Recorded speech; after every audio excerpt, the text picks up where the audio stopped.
and see what bounty of organ meat pudding awaits us. Peeled. Lambtones! Canned foods have been a convenient option for many people, but not all of them have been winners. Some past canned foods were downright terrible. These foods failed to impress consumers and quickly disappeared from shelves. So join us in exploring the 20 worst canned foods that faded into history. This episode of the show is brought to you by an old world favorite, Rose Pork Brains with milk gravy. Pork brains and milk gravy. Back in the 20th century, particularly in the southern United States, there was a peculiar canned food called pork brains and milk gravy. This delicacy featured pork brains floating in a creamy, milky sauce. Sold primarily during the mid-1900s, it was considered a budget-friendly option, typically priced at around 50 cents to $1 per can. Surprisingly, this canned oddity gained a small but devoted following in some regions, especially among those who enjoyed traditional Southern cuisine. Notwithstanding its niche popularity, pork brains and milk gravy eventually faded into obscurity due to its unconventional ingredients and perceived unappetizing appearance. While some adventurous eaters may have found it intriguing, most consumers were put off eating brains, especially in a creamy context.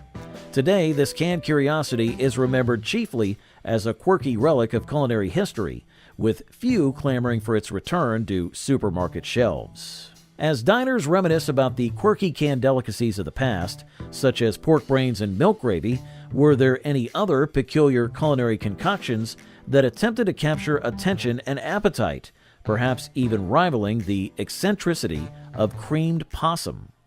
Flavorful morsel of meat, you can smell the hickory, oak, and applewood and taste the rare herbs and spices required for its cure. Creamed possum. Creamed possum, a novelty canned food item, appeared briefly in the mid-20th century. Sold mainly as a gag gift or novelty item rather than a serious culinary choice, it typically cost around $2 to $3 per can. Despite its low price, creamed possum never gained widespread popularity due to its unusual concept of possum meat served in a creamy sauce. While possums are sometimes eaten in certain cultures, the idea of consuming them in a canned cream form was met with skepticism and often revulsion by consumers. Its sales were limited, primarily appealing to adventurous eaters or those seeking a quirky gift. With its niche appeal and lack of mainstream acceptance, creamed possum quickly faded into obscurity, becoming a curious footnote in the history of canned foods. Today, it's remembered more for its novelty than any culinary merit. In a while, but I want to make a quick video to try out turtle soup. Turtle soup. Turtle soup, a curious canned delicacy, flourished in the late 19th and early 20th centuries. Sold primarily in the U.S. and Europe, it cost around $1 or $2 per can, making it relatively affordable. While not as popular as more conventional soups like chicken noodles or tomato, turtle soup still garnered a modest following among adventurous eaters and those seeking exotic culinary experiences. One of the defining characteristics of turtle soup was its gelatinous texture, which some found off-putting while others appreciated for its unique mouthfeel. The soup was typically made from turtle meat simmered with vegetables and spices to create a rich, flavorful broth. However, as attitudes toward wildlife conservation and animal welfare evolved, the consumption of turtle meat fell out of favor. Combined with changing taste and preferences, turtle soup gradually faded into obscurity, becoming a relic of a bygone era rather than a staple of modern cuisine. But amidst the fascination for unconventional delicacies, did canned rattlesnake, with its compelling promise of snake meat, ever rival the popularity of turtle soup? What does that say? Live rattlesnake? What's in there? Rattlesnake. Canned rattlesnake, an unusual offering in the world of canned foods, appeared sporadically in the late 19th and early 20th centuries. Typically priced at around $3 to $4 per can, it was considered a novelty item rather than a mainstream food choice. Despite its unique selling point of containing rattlesnake meat, it has yet to become popular due to its exotic nature and consumers' apprehension about consuming snake meat. The rattlesnake meat was often preserved in a salty brine, which helped retain its flavor and texture. While some adventurous eaters may have been intrigued by exotic meat, most consumers hesitated to enter unfamiliar culinary territory. As taste and preferences evolved and concerns about wildlife conservation grew, rattlesnake meat consumption became increasingly uncommon. Consequently, canned rattlesnakes disappeared from shelves, becoming a curious relic of the past rather than a staple of modern cuisine. Oh no, he's gonna be home any minute, and I haven't even started dinner yet. What would my mother do? Of course, whole chicken in a can. Whole chicken. Canned whole chicken, an intriguing yet unsettling product, emerged in the mid-20th century, primarily during the 1950s and 60s. It was sold for about $2 to $3 per can and was marketed as a convenient meal option, offering a fully cooked chicken preserved in a gelatinous broth. Despite its practical appeal, the canned whole chicken never gained widespread popularity. One of the most striking features of this product was its presentation. Opening a can revealed a whole chicken, including bones, submerged in a thick, jelly-like substance. While some consumers found the concept convenient, others were put off by the unappetizing appearance and the texture of the gelatinous broth. Concerns about food safety and quality arose, as the preservation methods used for canned whole chickens sometimes resulted in undesirable flavors or textures. As a result, sales of this canned delicacy remained limited, appealing mainly to those seeking extreme convenience or novelty. Over time, as consumer taste evolved and preferences shifted towards fresher, higher quality foods, the popularity of canned whole chicken waned. Today we have Salisbury Farm whole peeled lamb tongues. Lamb tongue. Canned lamb tongue, an unusual canned food item, first appeared in the mid-20th century, typically during the 1950s and 60s. Priced at around $1 or $2 per can, it was considered an affordable yet niche product. However, the canned lamb tongue never gained widespread popularity due to its unconventional nature. The product consisted of lamb tongue meat preserved in brine or gelatin, resulting in a unique texture and flavor. While some adventurous eaters may have been intrigued by tongue meat, the concept put most consumers off. As culinary preferences evolved and consumers became more discerning, sales of canned lamb tongues dwindled, eventually leading to their disappearance from shelves. Today, it's mainly remembered as a curious relic of the mid-20th century canned food scene, with few expressing nostalgia for its return. The canned lamb tongue serves as a reminder of the diverse array of canned foods that have come and gone throughout history. Let me know in the comments if y'all eat this canned beef tripe in milk. I saw this at my local Food Lion for $10.99. Beef tripe. Canned beef tripe, featuring cow stomach lining, appeared primarily in the mid-20th century from the 1950s to the 1970s. It was considered a budget-friendly option, typically priced at around $2 to $3 per can. However, despite its affordability, canned beef tripe never gained widespread popularity. The tripe was often preserved in a brine solution, which helped maintain its flavor and texture. However, many consumers found its chewy texture and strong smell off-putting, leading to its limited appeal. While tripe is enjoyed in some cuisines worldwide, the concept of consuming it from a can did not resonate with most consumers. As a result, sales remained low and canned beef tripe eventually faded into obscurity. So let's open up our can of Grant's Premium Haggis and see what bounty of organ meat pudding awaits us. Haggis. Haggis, a traditional Scottish dish made from sheep's heart, liver, and lungs mixed with onions, oatmeal, and spices, found its way into cans in the mid-20th century. Initially, it was marketed as a convenient way for expatriates and curious food enthusiasts to enjoy this classic meal without elaborate preparation.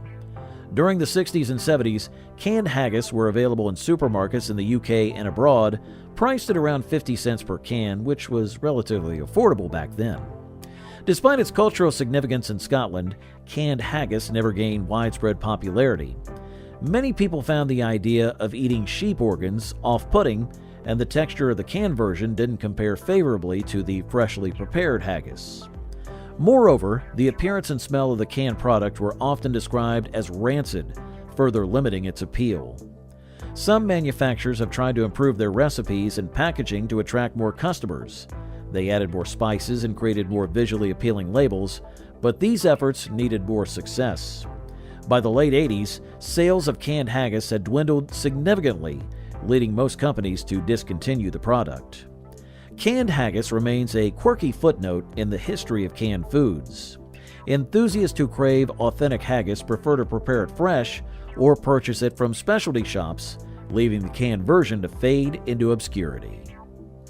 After you reflect on the fate of canned haggis, did canned alligator face similar challenges in winning over consumers, or did its exotic allure carve a different path in the canned delicacies?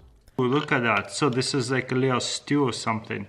But I think it's mostly in sauce, and there's a big pieces of alligator. Alligator. Introduced in the 1950s, canned alligator meat was an adventurous culinary option that never caught on. Marketed as an exotic delicacy, it appealed mainly to curious eaters and novelty seekers. At around $1.50 per can, canned alligator meat was more expensive than common canned meats like tuna or chicken in the 1960s. Despite its unique appeal, canned alligators face significant hurdles. The texture, often compared to chewy chicken, did not resonate well with most consumers. Eating alligator was too exotic for many, limiting its market to a niche audience. Even in regions where alligator meat was more familiar, such as the southern United States, people preferred it fresh rather than canned. Efforts to boost its popularity included marketing campaigns highlighting its novelty and health benefits. However, these attempts fell short as consumers continued to find the texture unappetizing and the flavor needing improvement. By the 1980s, declining sales led to its discontinuation. Today, canned alligator meat is remembered as a peculiar and short-lived experiment in the canned food industry. We're reviewing canned corned beef hash. As if I haven't had enough hash lately. Corned beef hash. Corned beef hash, a greasy, salty mixture of corned beef and potatoes, was a staple canned food sold from the early 20th century. It was trendy during the 50s and 60s, often priced at around $0.25 a can. This cheap and convenient meal gained popularity among busy families and those with limited cooking skills. Despite its initial popularity, corned beef hash had significant drawbacks. The texture was often mushy, with the potatoes and beef blending into an unappealing, uniform consistency. The high salt and grease content also made it a less than healthy option, contributing to its decline as people became more health conscious. While satisfying to some, the taste was considered overly salty and heavy, making it an acquired taste that only appealed to some. Efforts to revamp the product by adding different seasonings or vegetables were largely unsuccessful in reversing its declining popularity. By the late 80s, canned corned beef hash had fallen out of favor, overshadowed by fresher and more nutritious meal options. Armadillo meat. Canned armadillo meat hit the market in the 1950s with its distinct gamey flavor. Priced at around $1 per can, it was marketed as an exotic delicacy for adventurous eaters. Initially, it sparked curiosity and had a niche following, especially among those interested in unusual meats. Even with its intriguing premise, canned armadillo meat faced several challenges. The gamey flavor was off-putting to many, and the texture did not compare favorably to more common meats. Additionally, eating armadillo needed to be more varied for the average consumer, further limiting its appeal. Efforts to popularize it through novelty and gourmet food markets could have been more successful. By the 1970s, sales had significantly declined, leading to its discontinuation. With adventurous eaters sampling canned armadillo meat in the 1950s, did its unique flavor inspire any culinary innovations akin to the unconventional appeal of fish balls? Fish balls. Canned fish balls made from ground fish formed into balls and preserved in a savory, often fishy sauce were introduced in the 1940s. Priced at about 30 cents per can, they aimed to offer a convenient seafood option for busy households. Initially, they found some popularity, particularly in regions where fresh seafood was less accessible. However, canned fish balls faced several issues. The fishy smell and taste were too strong for many consumers, and the texture was often described as rubbery or mushy. These qualities made them less appealing than fresh seafood or other canned fish products like tuna or salmon. Attempts to enhance the recipe with different sauces or seasonings did not significantly boost their popularity. By the 70s, as consumer preferences shifted towards fresher and higher quality foods, sales of canned fish balls declined sharply. Most brands discontinued them by the 1980s. Sea urchin.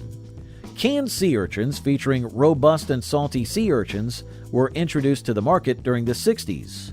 Priced around $2 per can, they were considered a gourmet item for adventurous food lovers and those seeking exotic seafood. Initially, they enjoyed great popularity, especially among fans of Japanese cuisine, where sea urchin or uni is a delicacy. However, the transition from fresh to canned could have gone better. The texture of canned sea urchin roe often became mushy, and the strong, salty flavor intensified in the canning process, making it too overpowering for many palates. Unlike fresh sea urchin, which has a delicate creamy taste, the canned version failed to capture the same culinary appeal. Efforts to broaden its appeal by marketing it as a luxury item or incorporating it into gourmet recipes did little to boost its popularity. By the 1980s, as fresh seafood became more accessible and consumers grew more discerning, the demand for canned sea urchins dwindled. Canned sea urchin is a forgotten product, remembered only by culinary adventurers and seafood enthusiasts. Its decline underscores the challenge of preserving the subtle qualities of gourmet foods in a can, leading to its fade into obscurity in the canned food aisle. It's like deep fried duck. It's going to be KFC. Don't fuck with the curdle. This is a little KFC. Do you imagine eating that cold? Duck confit. Canned duck confit, featuring duck legs preserved in their fat, hit the market in the 1960s. It was priced at around $1.75 per can and was marketed as a gourmet convenient meal option for food enthusiasts. Initially, it was popular among those who appreciated traditional French cuisine but needed more time to prepare it from scratch. However, canned duck confit faced significant challenges. The preservation process left the duck legs with a greasy texture that many found unappealing. The flavor, although rich, was often overshadowed by the overwhelming greasiness, which deterred many potential customers. Despite efforts to market it as a luxurious, ready-to-eat meal, canned duck confit struggled to gain widespread acceptance. People who enjoyed duck confit preferred freshly prepared versions, finding the canned alternative inferior. By the 80s, as culinary standards and preferences evolved, sales of canned duck confit had significantly declined. The canned duck confit failed to captivate consumers with its greasy texture and lackluster flavor. But what if another French delicacy faced similar challenges? Could canned escargot, preserved in brine, have encountered comparable obstacles despite its gourmet allure? There are the snails. I smell an earthy smell. Snails or escargot. Canned snails or escargot, preserved in brine, were introduced to the market in the 1960s. Priced at around $2 per can, they were marketed as a gourmet delicacy, making the French culinary experience accessible to home cooks worldwide. Initially, they found some popularity among adventurous eaters and fans of French cuisine who appreciated the convenience. However, canned escargot faced significant challenges. The brine preservation process altered the snail's texture, often making them rubbery and less palatable than fresh snails. The pungent brine taste could overpower the delicate flavor that makes fresh escargot appealing, even when served with traditional garlic butter. Efforts to popularize canned snails included gourmet recipes and elegant packaging, but these measures couldn't overcome the fundamental issues of texture and taste. As a result, the product struggled to gain a broad consumer base. By the late 80s, the demand for canned escargot sharply declined as food preferences shifted towards fresher and more authentic culinary experiences. Tripe soup. Canned tripe soup, made from cow stomach lining, appeared on shelves in the mid-20th century. Sold for around $1.50 per can, it aimed to provide a convenient option for fans of offal-based dishes. However, despite its affordability, it has yet to gain widespread popularity. One of the main challenges with canned tripe soup was its distinctive chewy texture. While some consumers enjoyed the unique mouthfeel, many found it off-putting and difficult to stomach.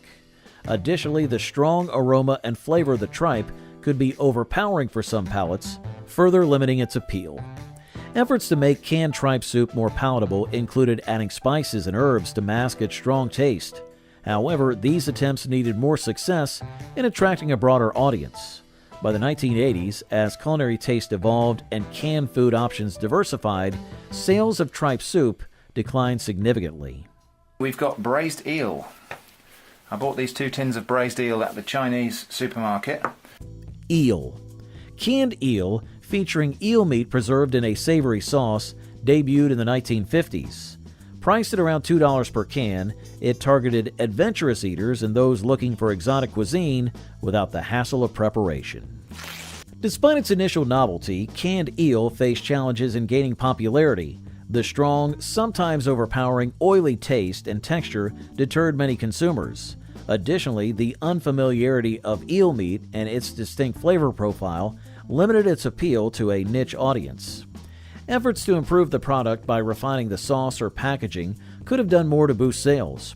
By the 1970s, as consumer preferences shifted towards healthier and more familiar options, sales of canned eel declined sharply. Quail eggs. Quail eggs in a can. In brine. In brine.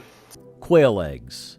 Canned quail eggs, tiny eggs from quails preserved in brine, emerged in the mid-20th century. Sold for around $1.50 per can, they aim to offer a unique and convenient snack or ingredient for cooking. However, they have yet to achieve widespread popularity.